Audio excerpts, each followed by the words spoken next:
Okay, so we're back to our data set here. We have our yij's, we have our y bar i's. Okay, so I'll just write yij's and a y bar i's. And we have our grand mean, which was 12.17, I think. Yeah. So what we're going to do is basically we're going to take these real values, and we can do these calculations, and we can organize the output into what's called an analysis of variance table. And so an Anova table looks like this. It says there's some source of variation. There are sums of squares associated with each source of variation.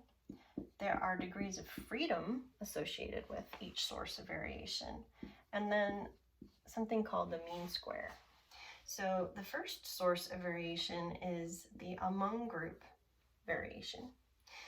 And the second source is the within group variation.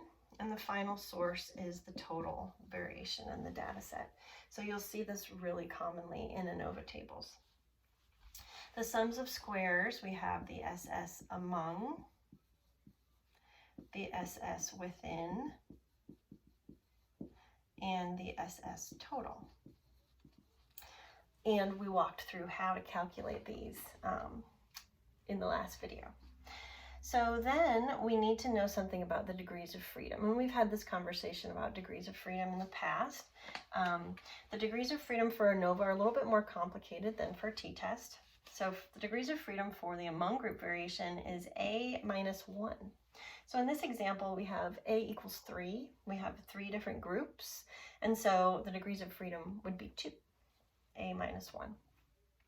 The SS within degrees of freedom are a, which is 3 in this case, times n minus 1. And n is 4.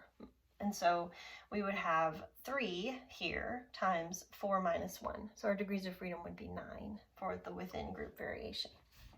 And the total variation, the degrees of freedom for the total variation, is a times n minus 1. So a would be 3, n would be 4, that would be 12, minus 1 would be 11 degrees of freedom. Now the mean squares in an Anova table are ratios between the sums of squares and the degrees of freedom. So the mean squares among is equal to the SS among divided by a minus 1. And the mean squares within is equal to the SS within divided by a times n minus 1. And the mean squares total is the SS total divided by an minus 1. Okay, so it's each sum of squares divided by its degrees of freedom. That gives you the mean squares. And basically then, we're back to this idea of comparing the within and the among group variation for an F ratio. So the next part of your Anova table is going to be an F ratio, and it's going to take the mean squares among divided by the mean squares within. And that gives you a value of F that you can compare to the distribution of F, and you can see how extreme is your value due to just chance. And if your value is very rare, less than 5% of the time, would you find a value that large due to chance alone, then you can reject the null hypothesis that all means are equal. And you can say, no, in fact, not all means are equal. Now, what does this look like in terms of real numbers? So we can just get in here and for this delphinium example, we can put in some real numbers. So if we did the calculations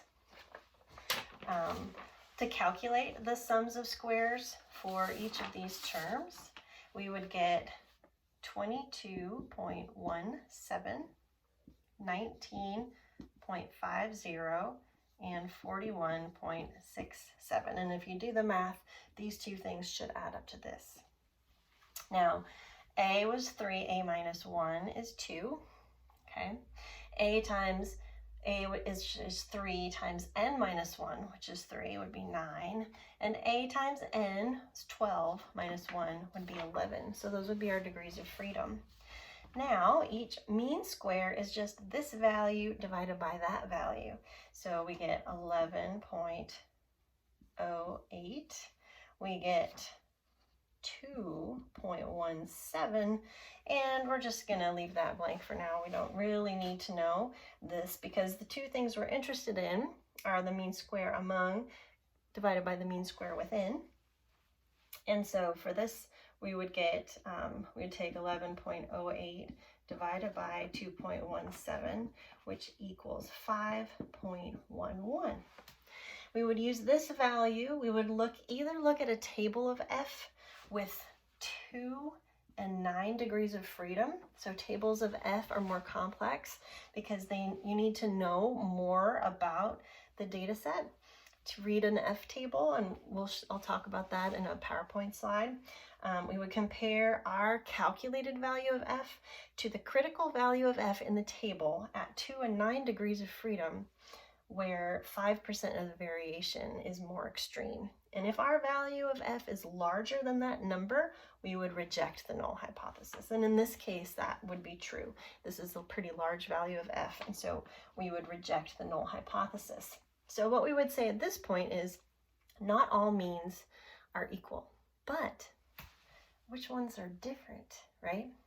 So what we would do next is we would follow up our Anova table, or our Anova test, right? So this is what our data set looked like.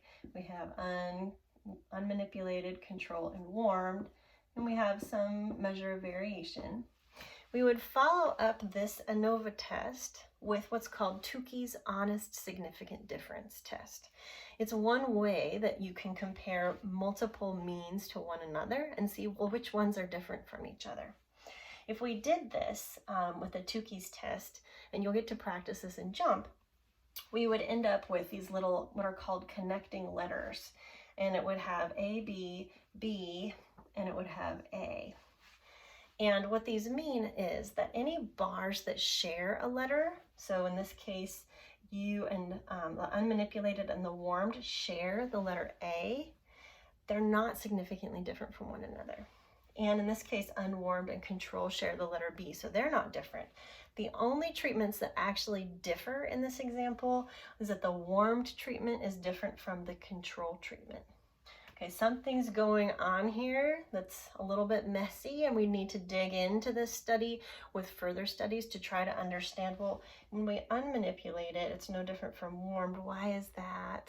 So there might be something here to do with variation among plots. Maybe there was some other factor like soil moisture that was varying across this landscape that was also influencing flowering. And so these connecting letters, again, are called Tukey's honest significant difference. Okay. Now, the last thing that we can talk about is what percentage of the variation of the data set can be explained by the differences among our treatments.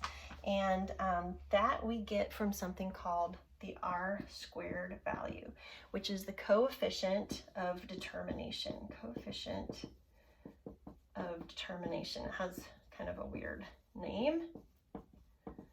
And all R-squared is, so R-squared is equal to the SS among divided by the SS total. Okay, and in this case, the R-squared for this example is 0.8995. And what that means is that 89.95% of the variation in this data set can be explained by these three treatments influencing flowering timing. So that's really great, right? So this tells us a lot. There's not a lot of variation in the data set that we don't explain using our factors. And so the R-squared can be a really useful tool in terms of understanding how well our model, in this case, it's an analysis of variance model, fits this data set. And before I go, I just want to say two things. Before you can run Anova, you have to test that your data set meet two assumptions. Okay, so two additional assumptions. The first, of course, is that your data are collected randomly and that they're independent of one another. Okay, so that the warmed plots aren't somehow influenced by these control plots in some way. But the two kind of special assumptions of Anova are similar to what we learned about for t-tests. So you need to test to make sure that your data were collected from a normally distributed population, and that's Shapiro-Wilks test. And in this case, you'd need to run 3 separate Shapiro-Wilks tests. And number 2 is that the data were, that these treatments are equally variable. And so you want to run a Levine's test to make sure that you're not violating either of those assumptions. The Shapiro-Wilks test and the Levine's tests let you know that you're not violating the assumptions of Anova, and you can move forward with a parametric analysis of variance. If your data don't meet those assumptions, there are alternatives. You can transform your data to make it so that they aren't as variable, or maybe that they better fit a normally distributed, a normal distribution. And you can also run a resampling analysis of variance. So like I showed you in Excel, when all the numbers went really crazy and we were shuffling values, you can actually calculate the SS among here. And then you can shuffle these values thousands of times and each time recalculate the SS among, and you can determine how possible is this value for your SS among in a constellation of random values of SS among. So resampling ANOVAs are also a possibility.